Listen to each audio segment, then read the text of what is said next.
selamat datang di iPods, Informatics Podcast. iPods adalah sebuah podcast dari HMIF Undip yang berisi perbincangan menarik dengan narasumber-narasumber spesial yang siap menemani hari-hari kalian.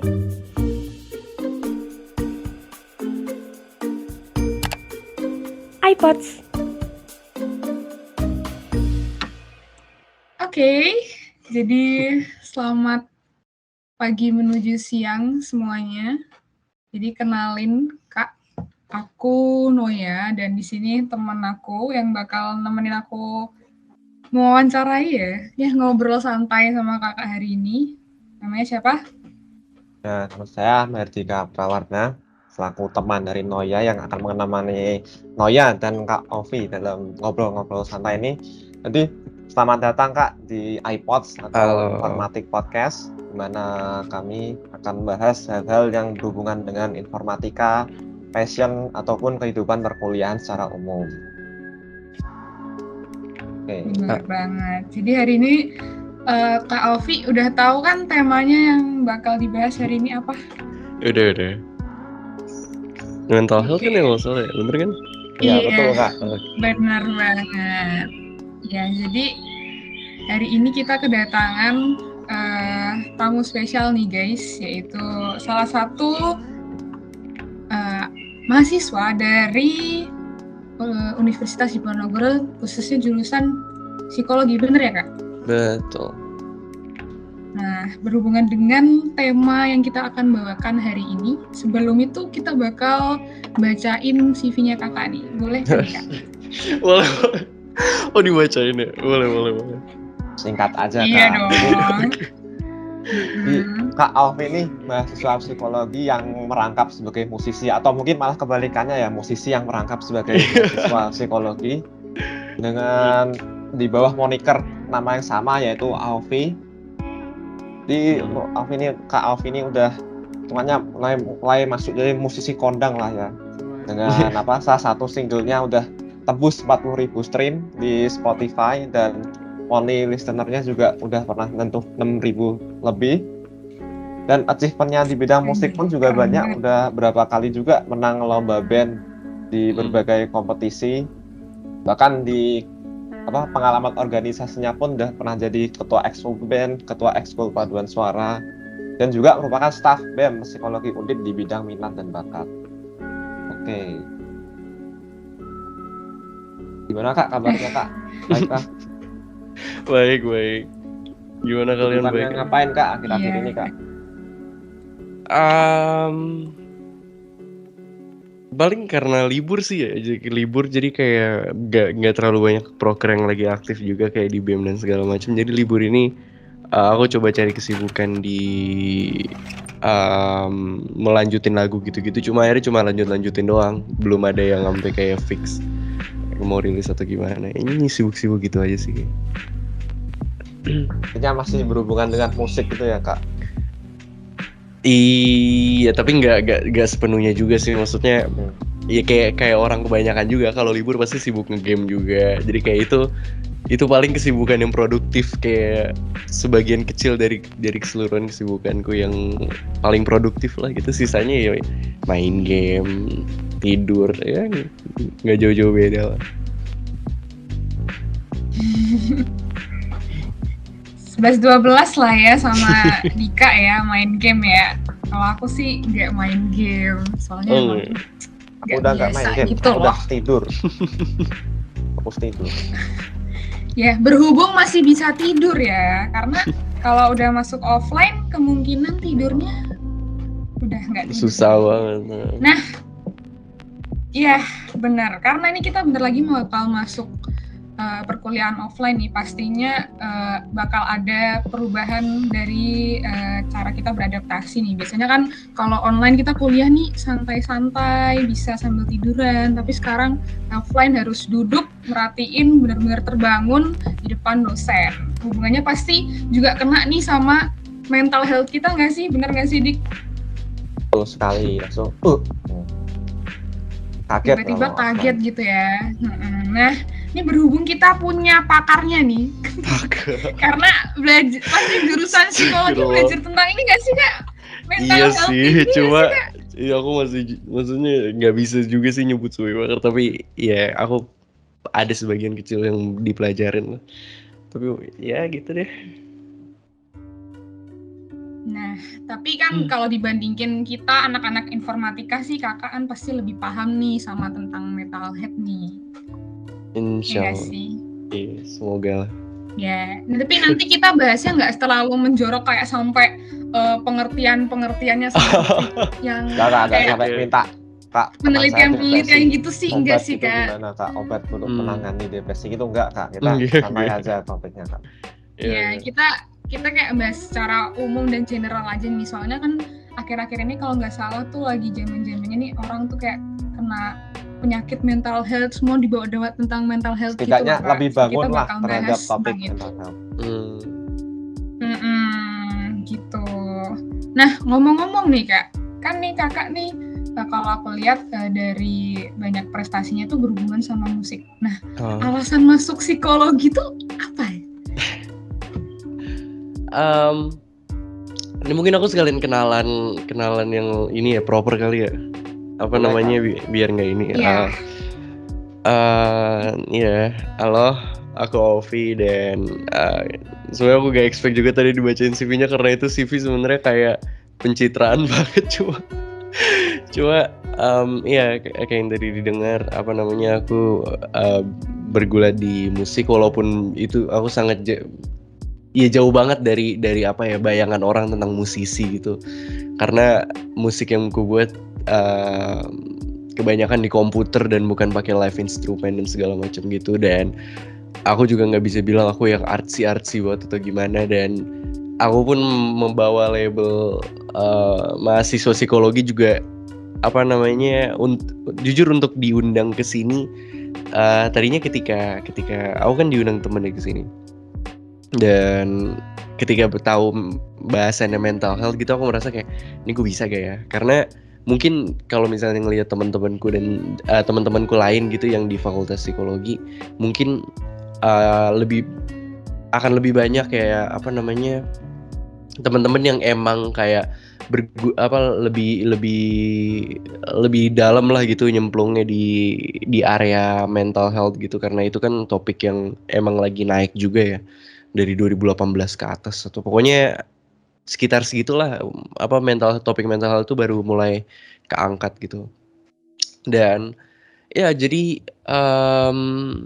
mungkin di pembicaraan ini aku satu sisi aku bersyukur juga karena ini akhirnya jadi apa namanya ke arah yang lebih santai gitu karena aku lebih nyaman gitu karena aku juga nggak akan bilang semua yang aku apa namanya yang nanti akan keluar dari mulutku itu sesuatu yang objektif ya maksudnya dalam arti itu ada berdasar atau enggak karena ya ibarat apa ya kayak ngobrol pada umumnya pasti lebih banyak pandangan berdasarkan pengalaman dan segala macam cuma tapi di satu sisi juga karena ini membawa isu yang lekat dengan fakultasku aku juga bertanggung jawab untuk membawakan dengan sebenar-benarnya gitu bukan yang pakai asumsi atau gimana jadi ya sebisa mungkin aku bisa apa namanya akan nyoba untuk santai dan tapi tetap juga apa namanya nggak terlalu banyak bawa pendapat pribadi kalaupun nanti ada pendapat pribadi dan segala macam akan aku highlight sih. Oke, balik tadi ke pertanyaan kenapa masuk psikologi. Karena pertama aku dari SMA ya kayak tertarik gitu dengan itu. Karena ada fase-fasenya lah dan pada saat SMA tuh aku dibanding sekarang saat SMA tuh aku lebih tertarik dengan mental health dan dengan hal-hal yang berhubungan dengan psikologi lah gitu pas SMA dibanding sekarang gitu. Karena ya dulu kan pas SMA aku kelas 10-11an gitu. Aku lulus 2020 by the way jadi kayak kelas 10-11 tuh berarti 2018-19an gitu dimana isu itu lumayan keangkat dan keangkatnya kalau aku lihat kebanyakan dari musik dimana saat itu tuh muncul yang kayak Kunto Aji terus apa namanya circle musisi Indo tuh mulai apa lagu-lagunya mulai Hindia mulai ngangkat topik-topik yang kayak gitu kalau misalnya bener-bener ngelihat ya yang kayak Bahkan yang kayak Nadine Amiza, terus kayak musisi-musisi indie pun kan kebanyakan ngomongin soal ketenangan lah, ngomongin soal damai sama diri sendiri lah gitu-gitu. Itu mulai keangkat gitu isunya. Dan saat itu aku tertariknya, jadi itu ada hubungannya juga dengan musik karena ya dari musik juga aku tahu soal isu itu. Dan kenapa aku milih psikologi ya karena pertama ya itu aku tertarik dengan itu, dan yang kedua merasa lebih pasti aja. Karena kalau misalnya orang nanya gitu, ini maksudnya no offense ya, kalau no offense gitu. Tapi kalau misalnya orang nanya ya kenapa lu nggak masuk musik aja gitu kalau emang lu punya passion di situ. Aku merasa cukup aja musik untuk jadi media untuk curhat gitu, kayak orang bikin buku atau segala macam. Tapi kan nggak harus itu jadi pekerjaan utama atau jadi arah utama, dan aku merasa kayaknya lebih komplit kalau misalnya aku bisa belajar psikologi dan nerapin ilmu psikologi itu ke dalam karya-karya aku gitu. Aku merasa lebih cukup itu aja daripada aku udah suka musik, hobinya musik, terus tiba-tiba nyemplung di jurusan musik, kerjanya di musik, kayak akan kerasa aja jenuhnya gitu. Aku lebih nyaman dengan gini. Mungkin itu sih singkatnya. Oke, mungkin tanya juga Kak, itu karena tadi kan Masnya kakaknya ngomong kalau musik tuh juga salah satu hal yang menginfluence Masnya untuk masuk ke jurusan psikologi. Tapi kalau untuk musik itu sendiri, musik yang berbau mental health gitu, seperti kayak Kunto Aji, Hindia, sampai mengangkat topik-topik mental health tuh, seberapa besar influence musik-musik itu terhadap musik yang dibuat oleh kakaknya sendiri? Jujur, kalau ke musikku sekarang itu nggak yang influence secara langsung, karena maksudnya kalau influence secara langsung mungkin sekarang aku udah buat musik yang dengan topik yang sama gitu, karena seterpengaruh itu. Cuma belum seterpengaruh yang gimana sih, cuma kalau aku merasanya kayak aku lebih peka aja. Maksudnya dengan aku pertama kali denger musik itu kan, maksudnya denger musik yang topik-topik kayak gitu kan SMA kelas 11-an gitu-gitu, dan dari situ aku mulai tahu kalau ternyata lagu tuh bisa dikemas kayak gini ya, dan bahas topik kayak gitu ternyata bisa dikemas dengan kayak gini ya, dan gitu-gitu ya. Dan mungkin pengaruhnya gak secara langsung sih, tapi akhirnya aku ngelihat kalau misalnya main bahas cinta-cintaan gitu ternyata bisa dibahas dibalut gitu dengan kemasan yang berbeda gitu, dimana biasanya orang bahas cinta-cintaan dari ngambil perspektif kayak orang yang lagi adoring, yang lagi jatuh cinta banget gitu-gitu, tapi ternyata bisa dikemas dengan kayak refleksi ke diri sendiri gitu-gitu. Dan mungkin influence-nya ke situ sih, maksudnya ini bukan cuma musiknya doang ya. Ilmu psikologi pada umumnya, aku pun ini kan baru mau masuk semester 3, jadi aku mungkin masih surface level banget pengetahuanku tentang psikologi. Cuma sejauh ini aku merasa hal yang aku pelajarin ngebantu aku untuk ngemas musik lebih baik aja sih, karena aku terus berusaha ngeliat dari perspektif lain aja sih, coba nyari perspektif yang lebih unik yang gitu-gitu.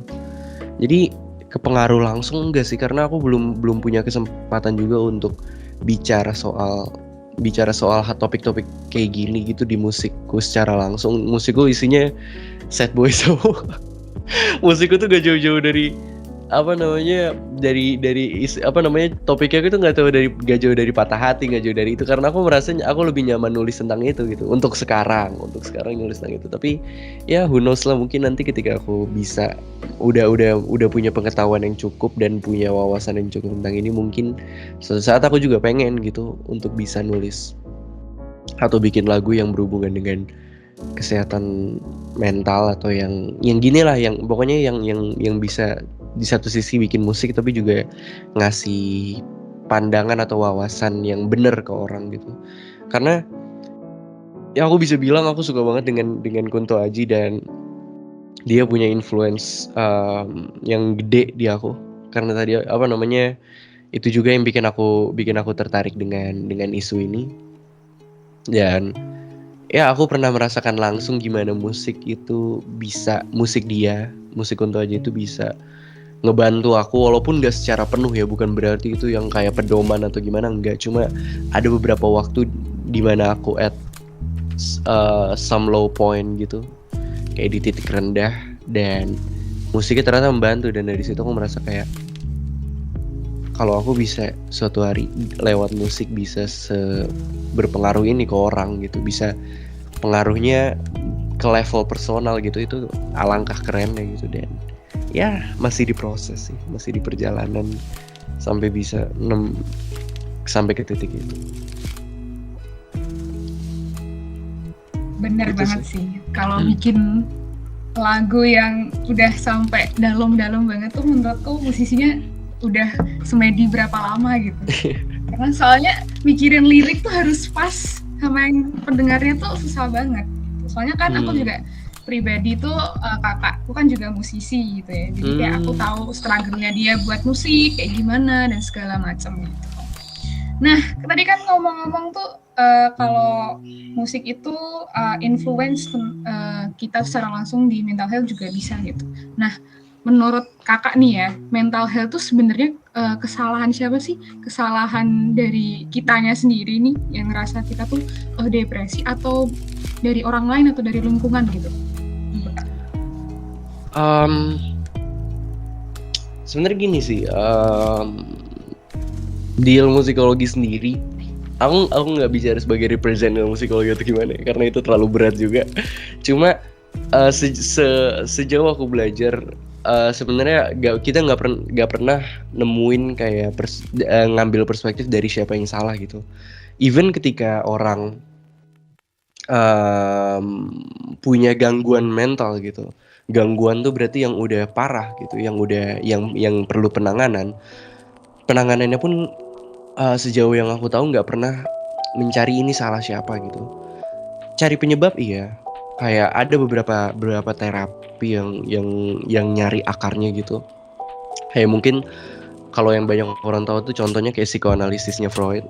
Itu kan kayak ibaratnya kayak ngegali, nyari akarnya kayak kenapa bisa kayak gini gitu. Tapi itu pun bukan berarti menyalahkan gitu. Itu lebih ke buat cari solusinya. Mungkin kita harus ke akarnya dulu untuk tahu kenapanya gitu. Tapi kalau misalnya kita bicara kesehatan mental ya, menurutku nggak ada yang bisa disalahin sih.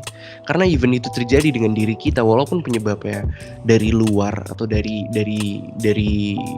eksternal gitu, menurutku gak sepenuhnya juga kita perlu nyalahin itu. Karena pertama yang paling penting adalah menyalahkan nggak menyelesaikan apa-apa menurutku ya. Nyalahin tuh nggak nyelesain apa-apa. Kayak ya udah, kalau kita salahin terus gimana? Jadi kalau misalnya ya udah, kita misalnya tahu nih, oh gue kayak gini karena misalnya pengaruh teman-teman gue dari kecil dan segala macam, terus gimana? Terus mau nyalahin terus gitu. Dan menurutku kayak sudut pandang blaming tuh nggak pernah menyelesaikan apa-apa. Jadi di saat poin pertama itu, dan poin kedua adalah pada akhirnya diri kita ya tanggung jawab kita sendiri gitu. Maksudnya maksudnya mungkin ada beberapa orang yang bisa yang tumbuh bukan kayak katakanlah tidak seberuntung orang lain gitu. Misalnya dia besar di keluarga yang abusive misal, dan itu berpengaruh ke mental dia berpuluh-puluh tahun ke depannya, berpengaruh dengan kepribadian dia. Misalnya ada orang juga yang misalnya secara dari kecil gitu, dari lahir misalnya dia bipolar gitu kan, ada yang dari kecil, dan itu kan bukan sepenuhnya salah dia dong, karena ada beberapa orang dengan ketidakberuntungan itu. Tapi satu sisi juga bukan berarti harus selalu ada yang disalahin gitu. Karena ketika kita bicara isu kesehatan mental, ini yang dicari adalah terus solusi. Karena pada akhirnya semua orang akan menderita gitu, dan dengan porsi yang berbeda-beda ya. Tapi yang bisa membantu memperbaiki diri kita sendiri, kita sendiri itu. Dan menurutku ya pada akhirnya nih ya, maksudnya bukan semerta-merta gitu, tapi pada akhirnya itu balik lagi ke diri kita sendiri gitu, kayak apa namanya, yang bisa memperbaiki keadaan, yang bisa mengurangi masalah gitu ya, pada akhirnya diri kita sendiri, mau siapapun itu yang menyebabkan gitu. Dan mungkin itu yang aku lihat juga sih di sekarang gitu, di apa ya, di lingkungan sekarang, walaupun aku lihat dari kacamata sosmed ya, cuma dari yang aku lihat adalah kebanyakan orang sekarang semakin dia aware dengan kesehatan mental, orang tuh malah makin ngebuat dirinya vulnerable gitu, ngebuat dirinya makin rentan. Misalnya ketika topik isu kesehatan mental naik, orang jadi kenal, oh ternyata ada yang namanya depresi, oh ternyata ada yang namanya anxiety. Itu kan bahasa yang overused banget nih di sosial media. Anxiety, depresi, apalagi ya overthinking segala macam gitu-gitulah. Tapi akhirnya yang aku lihat mungkin ini fase ya, karena pasti di topik yang lagi naik itu kayak karena orang berbondong-bondong masuk, jadinya kayak banyak banget orang yang merasa pengetahuannya tentang itu udah banyak gitu. Tapi ternyata belum, dan emang nyatanya gitu. Ternyata bahkan aku sendiri pun masih sangat cetek, ternyata masih banyak banget yang perlu dipelajarin.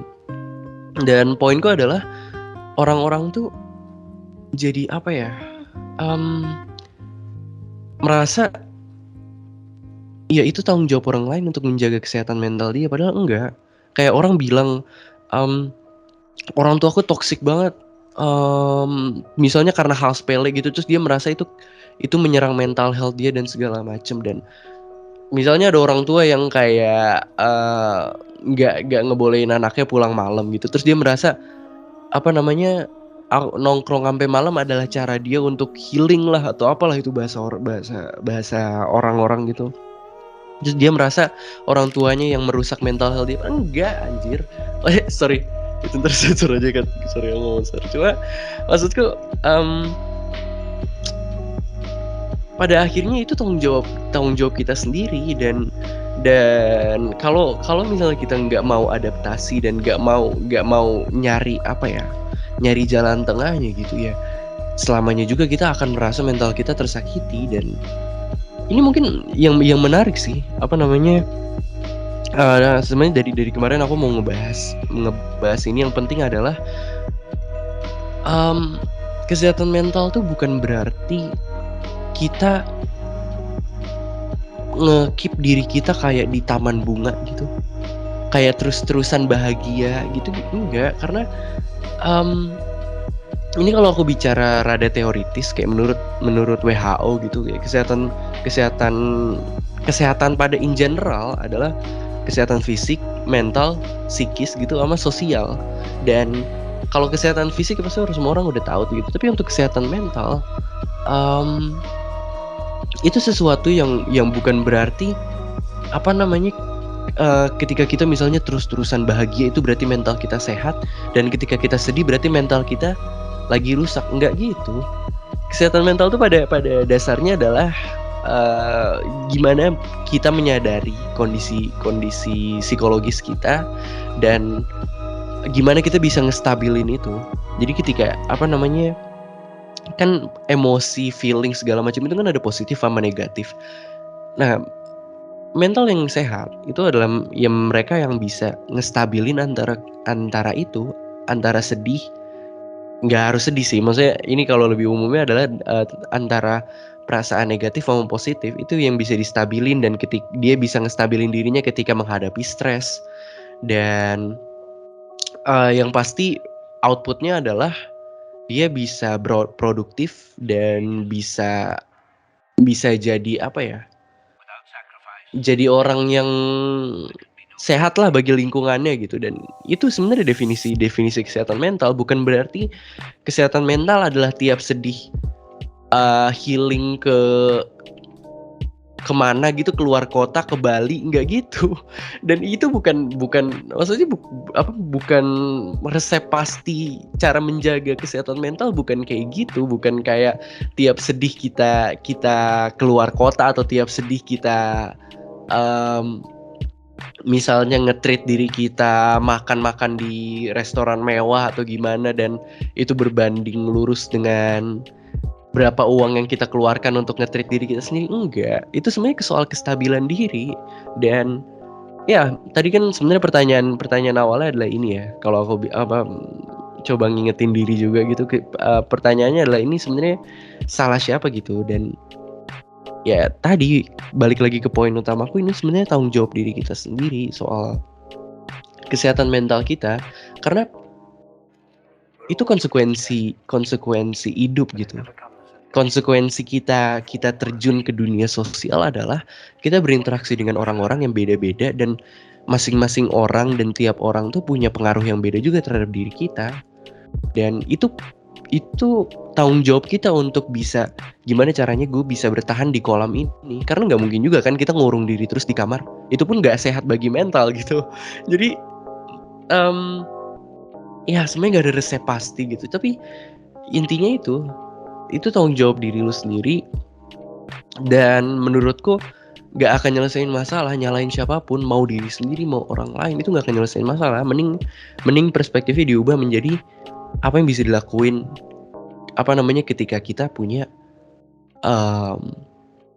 merasa kesehatan mental kita terganggu. Dan mungkin ini ya, orang-orang tuh satu poin lagi gitu yang harus diingat adalah itu nggak melulu gangguan mental, karena mungkin bahasanya tuh ada kayak cedera mental, tapi nggak semuanya gangguan, nggak semua kesedihan, nggak semua perasaan negatif yang kita rasain itu gangguan mental, enggak.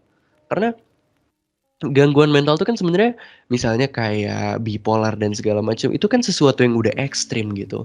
Ketika bahasanya kayak cedera mental, tapi yang udah ekstrim, kayak sakit fisik aja. Misalnya kita jatuh, terus ngerasa kita rada keseleo, itu kan sebenarnya kalau misalnya diibaratin mental itu kan masih luka ringan gitu, kayak.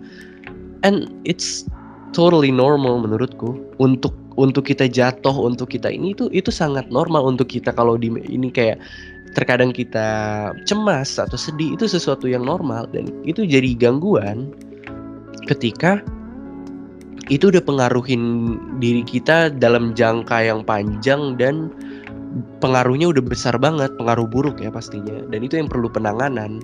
Tapi apakah berarti kalau misalnya kita udah merasa sehat mental kita nggak perlu penanganan secara psikologi? Nggak juga. Karena kesehatan mental tuh kayak bedanya kalau misalnya kesehatan fisik, ketika kita lagi sehat gitu, ketika kita menjaga pola makan dan segala macam gitu, pokoknya ketika kita merasa sehat secara fisik, mungkin kita nggak perlu ke dokter gitu. Tapi apakah di ranah kesehatan mental begitu? Nggak juga, karena orang sehat pun juga bisa. Orang sehat pun punya opsi untuk menjadi lebih sehat. Kalau di kesehatan mental aku ngelihat ya, kayak orang sehat pun juga bisa ke psikolog untuk misalnya dia lagi bingung milih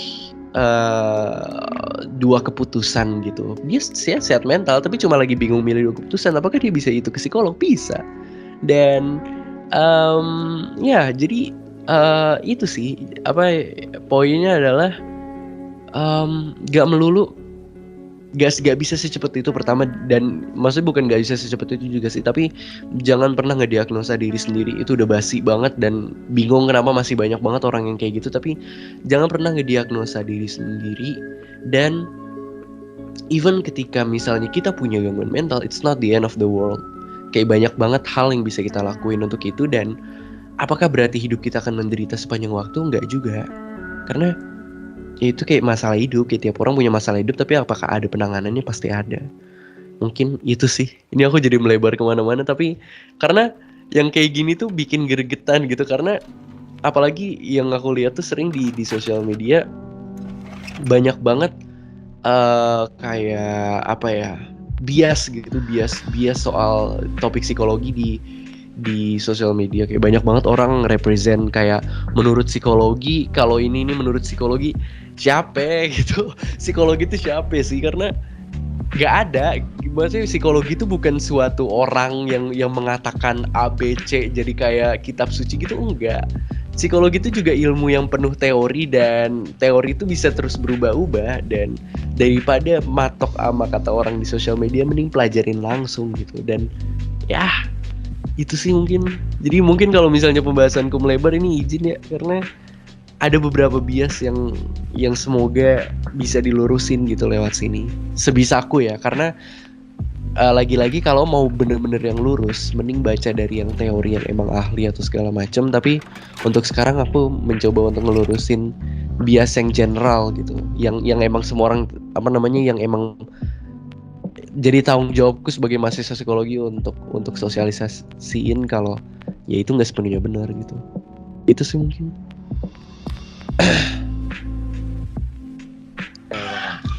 Jawabannya sungguh di luar ekspektasi nih sebenarnya. Iya, bener banget.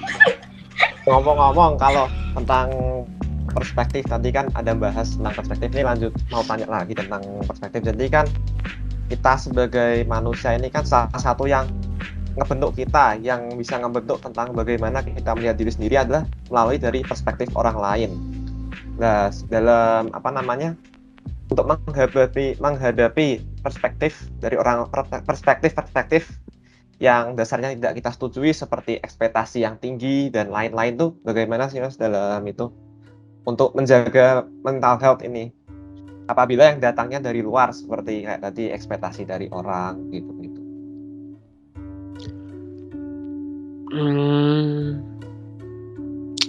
Gimana ngadepin ekspektasi ya? Sebenarnya gini loh. Menurutku pribadi ya, kalau orang bilang kayak kita nggak bisa berekspektasi dari orang lain, dan kalau mau taruh ekspektasi di diri sendiri, dan jangan berekspektasi sama manusia atau gimana lah. Mungkin ada benernya ya, tapi di satu sisi kalau misalnya kita benar-benar realistis gitu, yang nggak cuma bicara dari itu kan ada tuh yang kayak sajak yang gitulah, kayak berharap dengan orang lain gak ada artinya atau gimana gitu, berharap sama manusia gitu. Tapi menurutku itu nggak akan bisa gitu. Kita akan terus berekspektasi sama apapun yang ada di depan kita, itu secara langsung atau nggak langsung ya, sama diri sendiri atau sama apa yang akan kita lakukan atau sama orang lain segala macam, itu kan semua bentuk ekspektasi gitu. Misalnya hari ini kita mau kuliah, kita udah bangun pagi gitu, itu kan pasti secara nggak langsung muncul ekspektasi tentang hari ini akan terjadi apa gitu. Itu kan ekspektasi kan, secara bahasa kan sebenarnya bener, itu ekspektasi gitu. Dan dalam menyusun agenda, strategi segala macam, itu kan pasti akan ada influence ekspektasi juga. Dan menurutku kita nggak bisa berhenti berekspektasi, itu nggak bisa. Dan gimana caranya? Jadi apa yang harus dilakukan? Karena biasanya pasti semua orang pernah ngerasain sedih atau ini karena ekspektasinya sendiri ketinggian atau gimana. Menurutku yang baik, gak yang baik juga sih, ini lagi-lagi aku bukan mau membagikan resep gitu, tapi menurutku adalah ekspektasi itu kan sesuatu yang ideal ya. Misalnya kita berekspektasi misalnya orangnya baik nih, dari kita baru ketemu dan dia baik, pasti ekspektasi itulah bentuk ideal dari pikiran kita. Oh, kalau orangnya baik, kayaknya dia juga ini deh, kayaknya gue bisa temenan baik deh sama dia, kayaknya kalau gue minta tolong dia akan ngebantu deh. Itu kan ekspektasi ideal banget kan. Dan lawannya dari ideal menurutku adalah harus diimbangin dengan realistis dan dengan kenyataannya gitu. Maksudku gini, kepada siapapun atau apapun kita berekspektasi, itu jangan sampai sisi ideal kita yang ngemakan itu semua gitu. Kita harus imbangin juga dengan sisi realistis ya. Dalam arti misalnya ketika kita berekspektasi dengan diri kita sendiri, misalnya kita berekspektasi kalau contoh deh, misalnya kalau aku di ranah musik gitu, aku berekspektasi kalau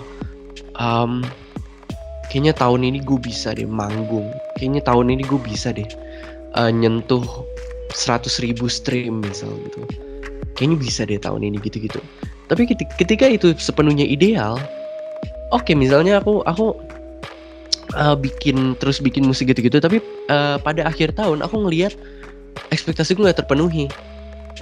Kalau misalnya sepenuhnya ideal, mungkin maksud pikiranku ideal banget gitu, mungkin aku akan berpikir kayak ya nggak tercapai lagi. Kayak ternyata nggak semua yang gue ini jadi kenyataan gitu. Oke, itu bisa jadi pelajaran, tapi maksudnya kalau misalnya dari awal aku bisa ngeimbangin itu dengan sisi realistis, mungkin akan lebih baik. Jadi misalnya aku berekspektasi tahun ini misalnya nargetin 100.000 stream gitu. Tapi misalnya kalau kita lihat ke realita gitu, realita tuh yang kenyataan secara nyatanya gitu. Misalnya, tapi tahun ini gue juga akan sibuk kuliah sih, jadi kayaknya nggak bisa sepenuhnya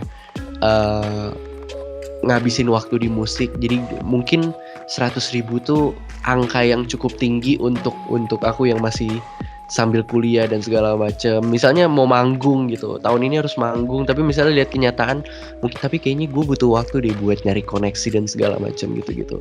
Jadi ketika itu diimbangin dengan kenyataan, oke, kita tetap bisa naruh ekspektasi kita. Tapi ketika gak dapet, kita akhirnya lebih cepat nerimanya gitu. Karena oh iya sih, tahun ini gue kontribusinya belum sebesar itu terhadap musik gue ya. Fair aja kalau misalnya belum nyentuh itu. Tahun ini belum kesampaian manggung, wajar sih karena gue baru lagi pelan-pelan mengenal teman-teman atau mengenal ini gitu, dan masih butuh koneksi yang lebih luas gitu. Jadi menurutku kalau misalnya ditanya gimana cara berekspektasi gitu, itu sih kayak imbangin dengan sisi realistis ya. Jangan terus, maksudnya bukan bilang kayak untuk gak berpikir ideal ya, tapi lebih ke kalau misalnya mau berekspektasi dengan ideal gitu, siapin juga konsekuensi ekspektasi itu nggak terpenuhi. Dan untuk persiapan konsekuensi itu menurutku yang paling realistis adalah ya gitu, ngimbangin dengan sisi realistis kita. Karena ya hidup nggak sepenuhnya indah lah gitu. Kadang ekspektasi itu bisa benar-benar yang ancur-ancur, bisa juga yang mendekati gitu. Dan menurutku ya itu kayak ini loh, kayak bikin plan, bikin target tapi nggak ada plan A B C D-nya. Itu kayak itu contoh kayak berekspektasi tapi yang ideal doang. Oke, kita bikin plan yang sangat tinggi yang apa, tapi nggak ada plan A B C. Kalau itu nggak tercapai, ya udah, pas nggak tercapai bingung mau ngapain, cuma bisa kayak ya gue gagal gitu. Tapi kalau misalnya udah lebih realistis, oke, gue punya plan, bisa sama-sama tinggi nih plannya, nggak perlu ngurangin plannya. Tapi ketika yang satu nggak tercapai, kita punya plan B C D yang terus bikin diri kita progres gitu. Jadi menurutku itu sih kayak mau berekspektasi sama orang, diri sendiri itu nggak akan bisa ditahan, sumpah nggak akan. Aku berani jamin gitu, mau orang bilang kayak jangan berekspektasi sama manusia lain, itu nggak akan bisa. Kita akan terus berekspektasi gitu. Tapi sekarang gimana yang lebih jalan yang lebih realistisnya adalah ya gimana caranya biar konsekuensi dari realistis itu konsekuensi dari ekspektasi itu kita bisa siap ngadepinnya. Mungkin itu sih dariku kalau tentang itu. Iya sih itu sih. Oke, wow, pertanyaannya sungguh amat luar biasa ya Dika ya. Nah, kan tadi Dari katanya dari pengalaman nih. Iya. Iya, jadi kan kalau untuk menghadapi ekspektasi yang dilontarkan oleh orang, kita harus berpikir ideal dan realistis nih. Tapi kadang kita sendiri tuh sering randomly berpikiran tentang hal-hal yang intrusive thoughts ya lah ya. Nah, itu cara kita menghandle-nya tuh gimana nih Kak? Sebenarnya ini ya, kalau misalnya intrusive thoughts itu kan mungkin ketika orang denger itu banyak banget pengertian orang. Ada yang pokoknya intinya setauku intrusive thoughts itu kayak pikiran yang datang gitu secara tiba-tiba, yang bikin kita mau ngelakuin sesuatu atau ini sesuatu gitu. Ini juga sebenarnya topik yang lumayan intrusive thoughts ini deket banget dengan kesehatan secara fisiologis ya, karena itu ada hubungannya dengan otak dan segala macam gitu. Cuma itu sesuatu yang normal juga.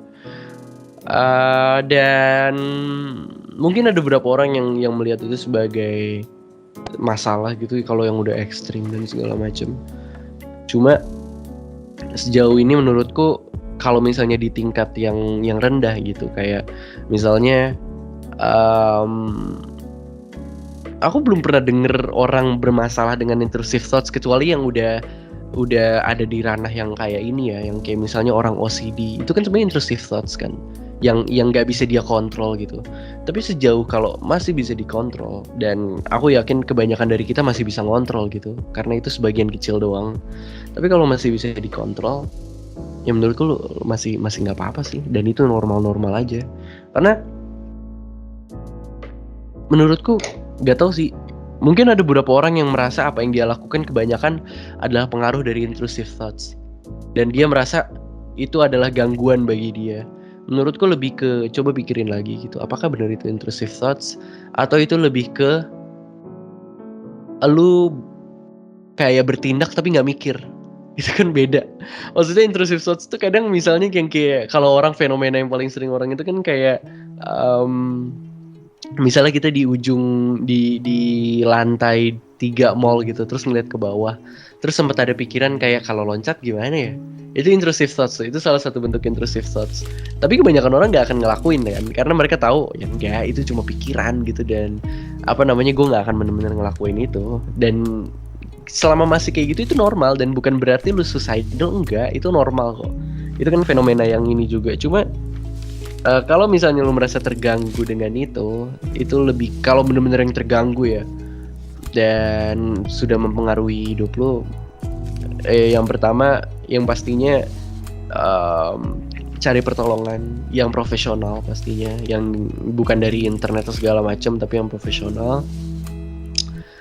Tapi kalau misalnya masih ringan, tapi lu udah kayak merasa mengganggu banget gitu ya, pasti minta pertolongan juga gitu, kayak yang profesional. Cuma kalau dari aku pribadi, coba pikirin lagi gitu. Tapi yang pastinya kalau misalnya ada duit ya coba aja gitu, gak ada salahnya juga coba ini pertolongan gitu. Ya aku juga nggak mau ngeremehin masalah orang sih, gak mau menduga-duga juga. Jadi mungkin itu sih jawaban yang paling aman ya. Ya itu, tapi bukan paling aman juga sih, tapi itu yang paling benar gitu. Kalau misalnya intinya, kalau misalnya merasa apapun lah, intrusive thoughts apapun itu yang mulai mengganggu lu secara psikis gitu, paling bener ya ke psikolog. Ya nggak harus ke psikolog, maksudnya ke profesional lah gitu, yang ada di, yang emang pakarnya. Mungkin itu sih. Oke. Jadi intrusif ini kan yang datang tiba-tiba, Bang. Ya jadi yang sebenarnya datang tiba-tiba tuh lebih, yang kami maksud, aku sama Noya maksud tuh lebih yang kayak gimana kalau misalnya tiba-tiba orang anggap aku jelek, ya seperti itu loh, kayak yang membuat ngeraguin diri sendiri. Berarti mungkin pertanyaannya lebih ke pikiran negatif ya. Self-doubt gitu loh, Mas. Nah. Oke. Mungkin kalau in generalnya pikiran negatif ya, itu bisa mempertanyakan diri sendiri, atau misalnya kecemasan yang tiba-tiba muncul dan segala macam gitu. Gimana ya? Lebih ke gini sih, ya balik lagi, misalnya itu udah mengganggu dan bikin gak produktif dan segala macem, ya jawaban template-nya adalah cari pertolongan profesional. Itu udah yang paling benar. Tapi kalau menurutku, pikiran buruk yang tiba-tiba datang saat, iya itu tadi balik lagi ya, itu kalau misalnya mengganggu ke profesional, itu aku ulang-ulang terus tuh, maksudnya itu karena itu penting banget gitu. Tapi kalau menurutku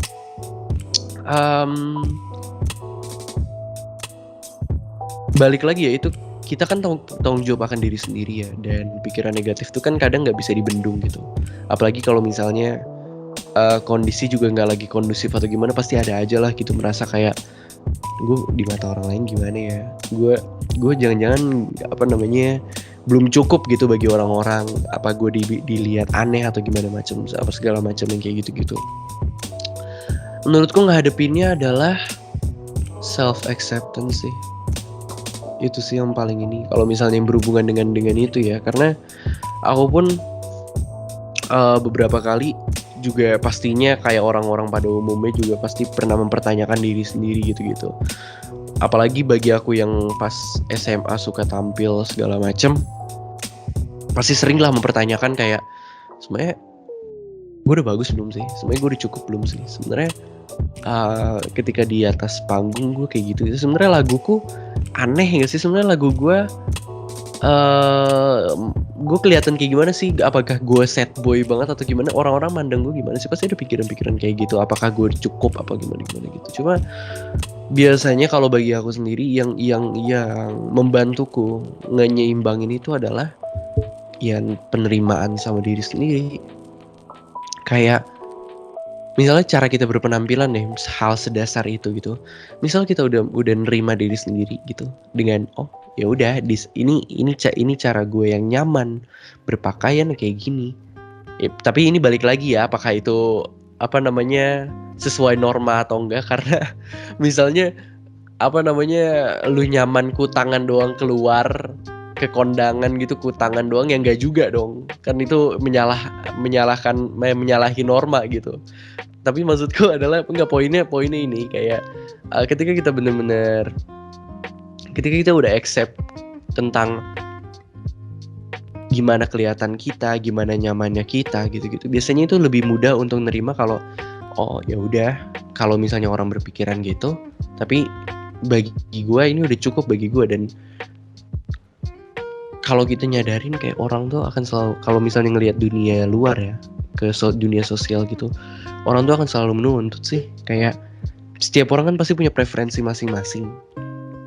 Dan itu mungkin ini juga bisa membantu gitu, kayak sadar kalau kita nggak pernah bisa muasin semua orang. Kayak orang selalu punya preferensi, selalu punya standarnya masing-masing gitu, tentang apapun itu, tentang penampilan segala macam. Dan pastinya kita nggak akan bisa benar-benar diterima di orang lain. Jadi kayak ketika misalnya orang muncul pikiran negatif soal yang berhubungan dengan orang lain gitu ya, itu yang perlu diingetin ke diri sendiri sih. Kayak terus ingetin diri kalau kita nggak bisa terus-terusan muasin orang. Yang penting adalah apakah kita merugikan orang lain. Kalau enggak, ya udah. Dan apakah kita menyalahi norma? Kalau enggak, ya udah. Kalau dari aku mungkin itu sih. Jadi kayak itu kalau misalnya soal penampilan dan segala macam ya. Tapi kalau soal standar diri gitu, kayak apakah aku cukup baik, apakah orang lain ngelihat aku aneh dan segala macam. Mungkin balikin laginya ke situ sih. Kalau lu merasa lu nggak merugikan orang lain, ya udah gitu. Just go on with yourself. Dan ini satu lagi sih yang perlu orang ingat, kayak hidup ini kan sebenarnya kayak perjalanan adaptasi ya. Kayak dimanapun itulah, pokoknya kalau kita udah berhubungan dengan orang lain, dengan lingkungan sosial, kita akan selalu lekat dengan adaptasi gitu. Dan ya balik lagi, kita nggak bisa sepenuhnya diterima orang. Dan kadang kita cuma perlu nyari kolam yang tepat gitu. Kadang ketika pikiran negatif itu muncul terus menerus, bisa aja kita ada di kolam yang salah. Dalam arti, bisa aja kita ada di kolam orang-orang yang terus menuntut gitu. Dan balik lagi, diri lu, tanggung jawab lu. Dan lu cuma perlu harus cari cara gimana caranya kita berada di lingkungan, menempatkan diri di mana, atau mengkondisikan diri supaya menghadapi semua itu nggak jadi pikiran yang negatif secara berlebihan. Mungkin itu sih. Oke. Jadi kalau aku nangkepnya nih ya, sebenarnya tuh gak usah ribet-ribet gitu ya Kak, dengan menghadapi adanya intrusive thoughts, terus adanya pikiran-pikiran negatif dari diri kita ya, dengan jadi yang realistis aja gitu lah ya, menjalani hidup semampunya, sebaiknya, tidak merugikan orang lain. Menurutku sebatas itu gak sih Kak, maksudnya kayak gak usah diribet-ribetin gitu? Kurang lebih iya, tapi poinnya adalah pikiran-pikiran negatif itu kan datangnya ke diri kita, dan pada akhirnya itu jadi tanggung jawab kita gimana ngehandle itu. Itu kan ibarat masalah datang ke kita, itu tanggung jawab masing-masing gimana caranya kita menghandle. Oke, pikiran-pikiran negatif ini gimana cara kita handle biar nggak mengganggu produktivitas gitu. Bisa banyak banget gitu. Bisa aja pikiran negatif itu jadi bensin supaya kita ngelihat lagi terhadap diri sendiri, jadi evaluasi diri. Bisa jadi pikiran negatif tuh kita jadiin bensin buat ngingetin diri untuk kayak ya udah hidup tuh kayak gini, kita nggak akan selalu cukup, itu bisa. Jadi kayak itu pilihan lo, apakah pikiran negatif mau lo iyain tuh dalam arti kalau misalnya pikiran negatifnya berkata kita nggak cukup, oke, iya kayaknya gue nggak cukup deh. Terus kita sedih-sedihan, itu pilihan lo. Mau pikiran negatif itu lo bawa nangis, itu pilihan lo. Semua tuh pilihan, balik lagi ke pilihan kita masing-masing. Dan ya pilihan mana yang terbaik bagi kita itu cuma kita doang yang tahu. Itu sih. Nah, benar banget. Karena aku sendiri pribadi tuh kadang suka gemes nih sama orang-orang yang kayak misalnya mereka lagi depresi atau lagi stres, mereka tuh kayak apa ya, membuat itu tuh suatu hal yang ini udah akhir nih, aku nggak bisa apa-apa lagi nih, terus melakukan hal-hal yang seharusnya nggak perlu gitu dilakuin gitu loh, bukan suatu pelampiasan yang benar melakukan hal-hal tersebut. Nah, aku agak gemes gitu Kak. Makanya kalau misalnya kita nih teman-teman punya pikiran-pikiran negatif atau intrusive thoughts ya tadi ya, kita bisa buat itu sebagai refleksi diri, bener nggak Kak?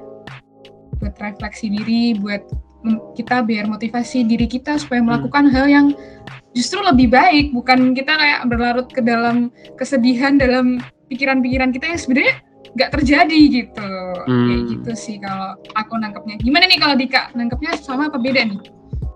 Ya kurang lebih sama sih. Kalau aku nangkepnya kayak tadi yang kakaknya omongin, mental health mau gimana pun itu tergantung kita sendiri. Semuanya itu mau sedih, mau senang itu pilihan kita sendiri. Mau nanggepin pikiran negatif dengan bagaimana caranya itu juga pilihan sendiri. Dan tidak bisa kita menyalahkan orang lain atas hal-hal yang mempengaruhi kita, dan kita harus itu mencari solusinya diri sendiri. Karena mental health sendiri kan seperti kata kakaknya tadi, bahkan bagaimana kita menyadari kondisi mental kita dan menstabilkannya. Gitu sih kalau dari aku. Ini itu ya, apa Kak?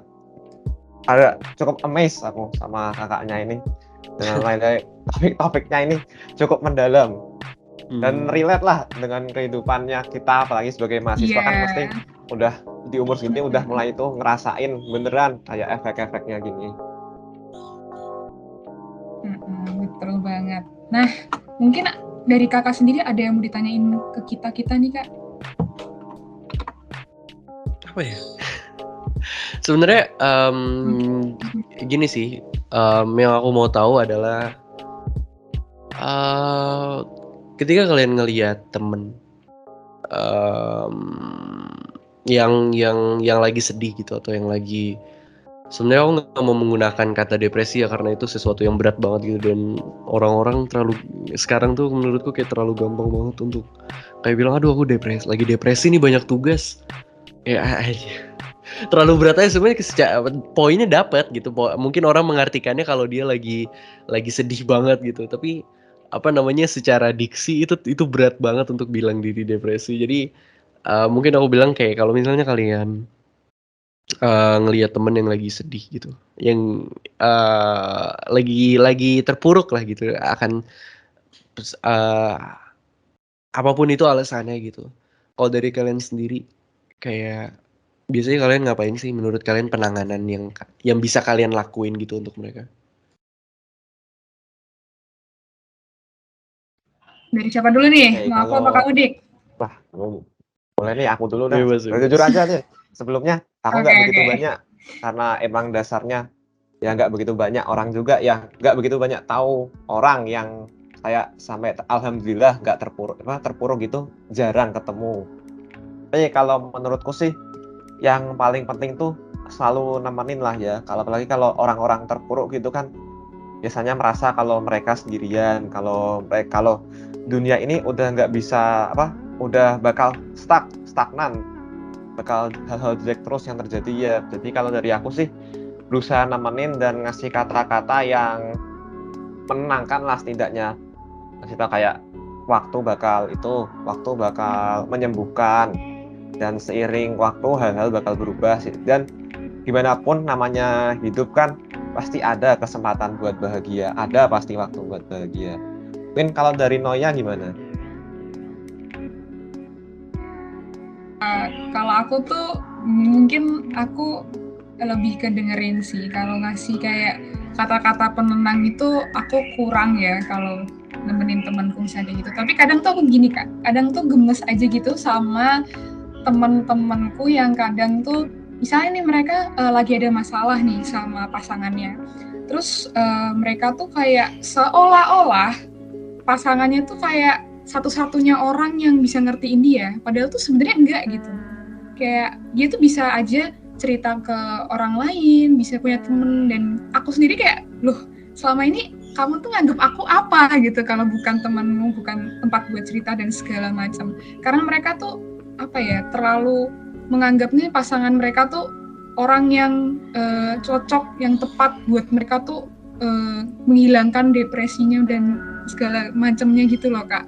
Dan ketika pasangannya itu mungkin lagi ada problem, nggak bisa nemenin mereka gitu, mereka kayak merasa terpuruk, merasa kayak aku tuh nggak punya temen lagi, nggak punya tempat buat curhat lagi, safe place segala macam gitu loh Kak. Nah, kadang tuh aku ngerasa kayak, loh, gunaku menjadi temanmu yang selama ini menemanimu ketika kamu sedih, dengerin curhatanmu tentang pasanganmu ini, nggak kamu anggap berarti gitu loh. Nah, menurut kakak tuh kayak gimana gitu? Ya, sebenarnya udah baik sih, maksudnya untuk kalian apa namanya, paling nggak bersedia untuk dengerin atau nemenin dan segala macam. Kalau misalnya ada temen yang begitu, dan aku ngerti banget ada beberapa temen yang emang bikin gregetan gitu. Karena aku pribadi juga pasti punya ada aja lah temen gitu yang kayak satu sisi merasa dia butuh bantuan gitu. Mungkin bantuannya nggak harus yang kayak profesional atau segala macam ya, bantuannya secara ini aja emosional gitu-gitu. Tapi di sisi lain kita ngelihat kayak lu mau ditolong nggak sih? Karena dia merasa kayak dia ngeromantisasi kesedihannya gitu. Dan itu sering banget kita lihat di orang lain, kayak satu sisi kita ngelihat dia menderita ketika dia sedih, tapi di sisi lain kita juga bisa ngelihat kalau dia ya tadi bahasanya ngeromantisasi kesedihannya, dan kayak ngerasa dia kayak netapin dirinya kayak pokoknya seneng untuk sedih gitulah, seneng untuk jadi sedih gitu. Dan ya mungkin kalau dariku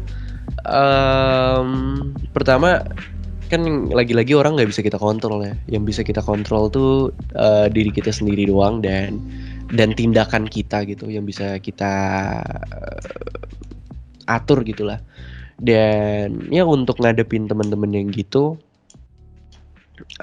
pertama lakuin apa yang menurut kalian terbaik, dan yang pasti tetap ingat diri sendiri ya. Jangan sampai buat orang lain, buat temen gitu kita lupa sama diri sendiri, jangan. Tapi tetap ingat diri sendiri, kayak tarafnya kayak gimana yang bagus dari kita, yang cukup dari kita, berusaha bantu dan segala macem. Dan pastinya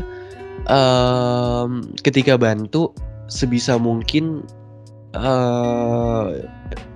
apa ya?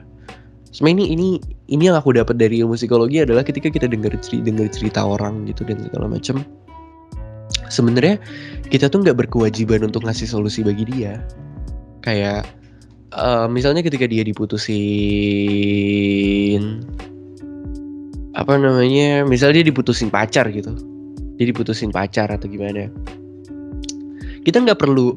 Nanti kalau dia cerita ke kita gitu ya, pada dasarnya ya, kecuali dia minta atau gimana ya, nggak tahu, itu urusan personal. Tapi maksudnya pada dasarnya kita tuh nggak berkewajiban ngasih tahu dia kayak, oh lu harus kayak gini biar move on, lu harus A B C biar move on gitu. Enggak, karena pada akhirnya itu tanggung jawab dia untuk menentukan pilihan dia. Dan bagi kita cuma perlu kayak menurutku the least we can do adalah untuk ngelurusin pikiran dia, untuk ngebantu dia.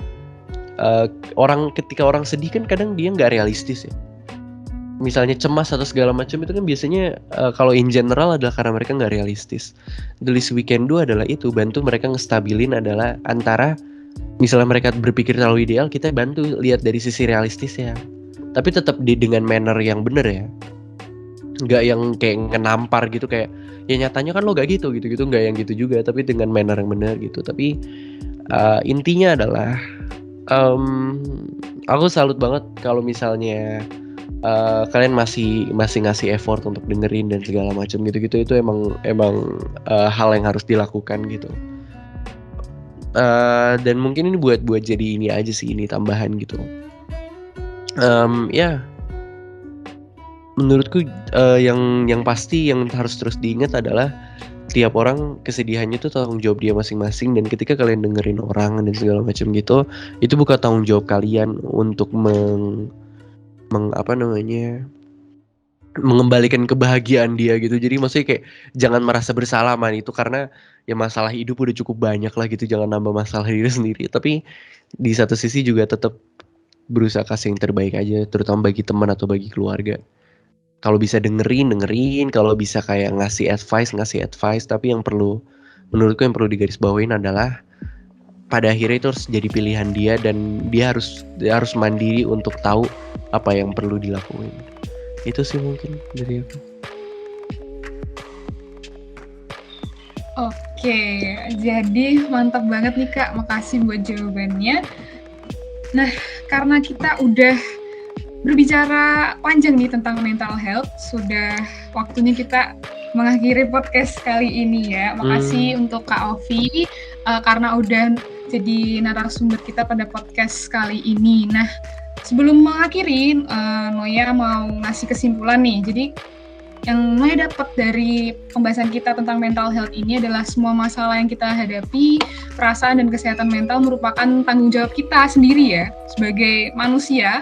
Terus kita tidak bisa mengontrol ekspektasi yang masuk dari orang lain terhadap kita. Terus gangguan mental itu bukan akhir dari segalanya ya teman-teman, dan coba untuk lebih bijak dan realistis gitu dalam hidup. Oke, kalau dari aku sih gitu. Kalau dari Dika gimana nih? Ya kalau dari aku sih kurang lebih sama sebenarnya, kayak kembali lagi mental health itu tanggung jawab kita sendiri. Nah yang dari tadi nempel di kepalaku terus itu lebih ini yang masalah ekspektasi. Kalau kita sebagai manusia tuh memang realistis untuk berekspektasi, cuma harus diimbangi dengan pikiran yang realistis. Pikiran ekspektasi sendiri kan merupakan pikiran yang ideal dan harus kita imbangi dengan sisi yang realistis. Ya sebenarnya berpikir ideal kan emang gampang gitu, kita tinggal bayangin ekspektasi, cuma harus siap menghadapi konsekuensinya juga. Dan mungkin yang nambah lagi yang terakhir tadi itu harus lebih mungkin waspada dengan orang sekitar, memperhatikan orang sekitar, dan apabila ada yang terpuruk, ada yang kesusahan gitu, membantulah, setidaknya menemani dan mendengarkan gitu, tidak harus memberikan solusi. Oh ya, terima kasih juga untuk Kak Alfi telah menyempatkan datang dan membagikan pengalaman dan ilmunya. Cara ini durasi yang cukup panjang ini. Oke, mungkin langsung tutup aja podcastnya. Terima kasih untuk yang mungkin sudah menonton atau mendengarkan dalam durasi ini. Terima kasih, kami tutup podcastnya. Thank you semua. Thank you semuanya.